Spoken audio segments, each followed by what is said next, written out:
I'm a huge fan of real-time strategy games. I'm honestly a fan of any strategy or management game. Which is weird because I absolutely suck at managing things in my own real life. But one thing I am good at is managing medieval economies. Or at least games simulating medieval economies. The Stronghold series, specifically Stronghold Crusader, came to my attention at a friend's house when I was 11. Seeing my friend build up a castle and then seeing the crowds of units fighting on screen was just crazy cool to me. I'd never seen anything like it, and it was my first dip into the strategy side of video games. Fast forward 2 years and I see this gem in GameStop.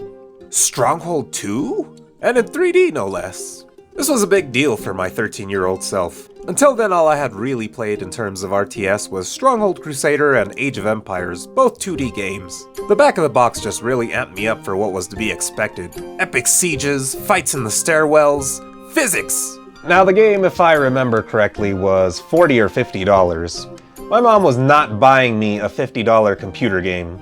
Eventually it did come down to $20, which was a bit easier to swallow for my birthday, and let me tell you, this game ran like shit on our old cookie-cutter HP family computer, even on the lowest settings. Not like it mattered though, I was still having fun. Nowadays, lag is no longer a problem.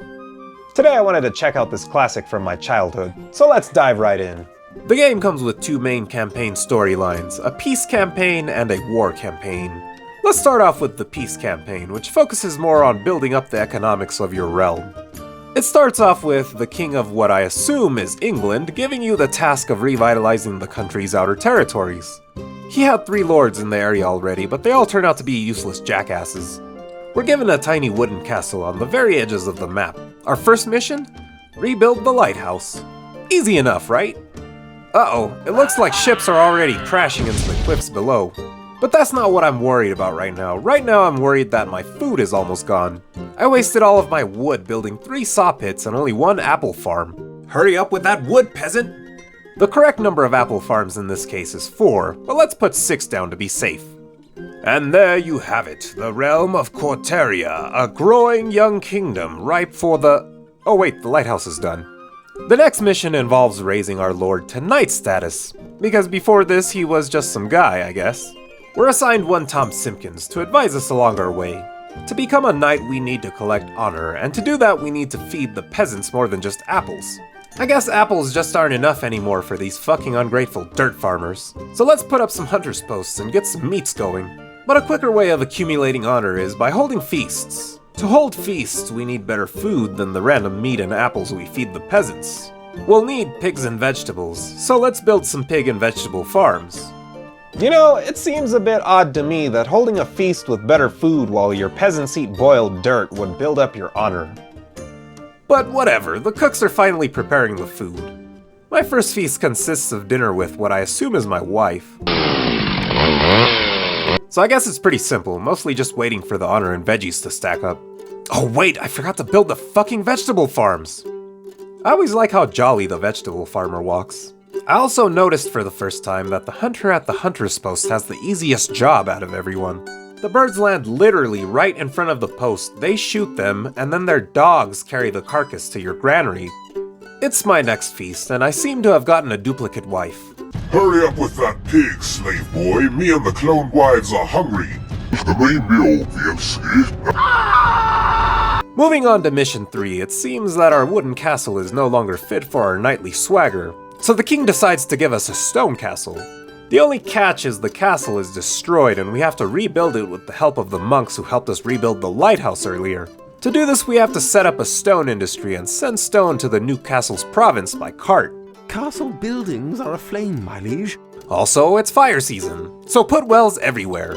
Mostly you just have to sit back and let the stone accumulate. It's pretty easy. Oh my goodness, where are the well workers? I guess between all of the wells and stone quarries, I didn't have enough workers. Oops. So far I've collected 0 stone, but I have plenty of flammable wood. If you think you have enough well workers, well think again. These pieces of shit can't be counted on to put out a wet match. I really need to pick up the pace with this stone production. These lazy ass monks are kicking back on my dime. There we go. Less than 20% and less than half the time left. Hurry you damn fools, the fires are spreading. Alright, the castle's done, and just in time too, my whole kingdom just caught on fire. I guess that's the end of Corterri. For now. Next, let's look at the Path of War campaign. This campaign is a little fancier. They begin with a nice cinematic cutscene for the introduction. The first mission is really just to familiarize yourself with unit controls. There's really not much else to be done except let your lords murder the shit out of these guys. Bye bye, horses. The second mission reintroduces us to our good friend Tom Simpkins. We also finally get to build stuff in this mission. First task on our Path of War is rebuild the bridge? Oh, not these guys again. Alright, let's do this, I guess. Wait, where's the farms? There's no food production buildings. Why? I bet these monks had something to do with it. Just look at those evil red eyes. Let's just hope these apples hold out. At least they're being quick about rebuilding the bridge. Fix that bridge! Fix it! Get back to work! So they finally finished it and... Wait, what's happening here? Oh no, the monks are retaliating!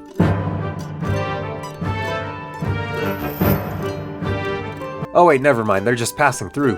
The monks give us sheep as thanks for enslaving them. Great. What am I to do with sheep? My thoughts exactly. The next thing we get is a cutscene, and let me say, the animations while the characters are talking are just hilarious.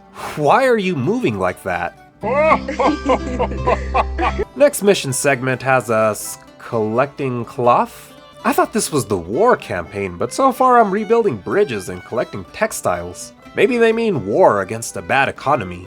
Well, whatever, the fighting is coming, I'm sure of it. In the meantime, let's set up our cloth industry. Yes, a damn fine sheep farm there. No food distributed this month. Oh crap, I forgot I could set up food production now. The only option in this mission is hunter's posts, which I personally hate because they collect food so slowly.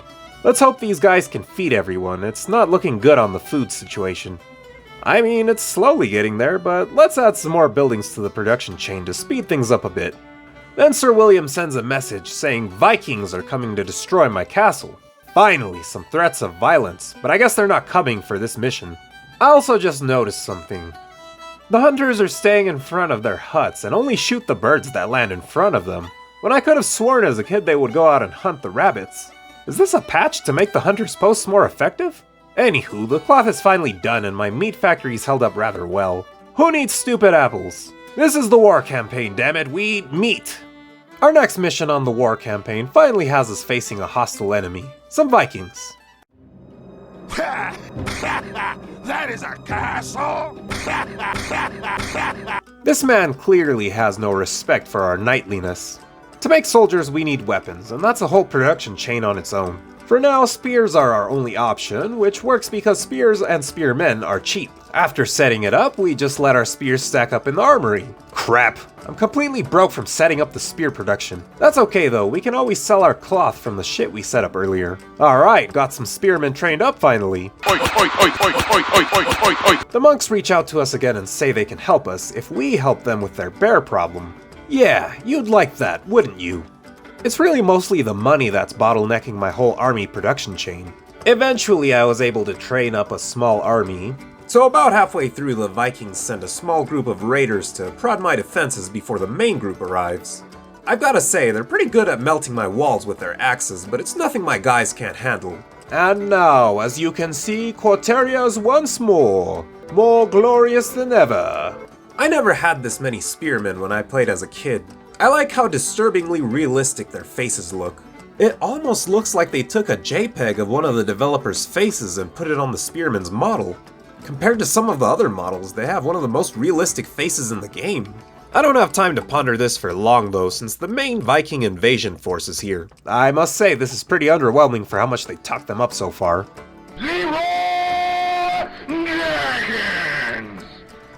Alright, let's just send everyone out. That was actually pretty easy, which is to be expected from the first combat encounter in the war campaign. Well, I think this is a good place to stop. I don't want to ruin the epic story for any prospective new players. There's a few other things in the game, like the map editor, which is always an awesome must-have for RTS games. There's also some standalone missions to supplement the main campaign, but these seem really broken. These feel like test maps the developers forgot to take out. Like, how the hell do I stop this shit show? Why even include these half-assed missions? I admit that playing it today, it seems primitive, maybe even a bit cartoonish. That doesn't make it any less of a great game though. Sure, the computer is a cheating bastard, but that's how a lot of older RTS games made it challenging for the player. I still think it's impressive that they made such an ambitious game back then, with all the 3D and the fully rendered interiors. All in 2004! To me, this game raised the bar, at least in terms of what an RTS could look like. In my opinion, this is probably Firefly's most well put together 3D Stronghold. Maybe that's just the nostalgia talking though. This wasn't really a review per se, but I guess I'd give it a 7 out of 10. Thanks for watching. If you enjoyed this video, please like and subscribe, leave a comment, and yeah.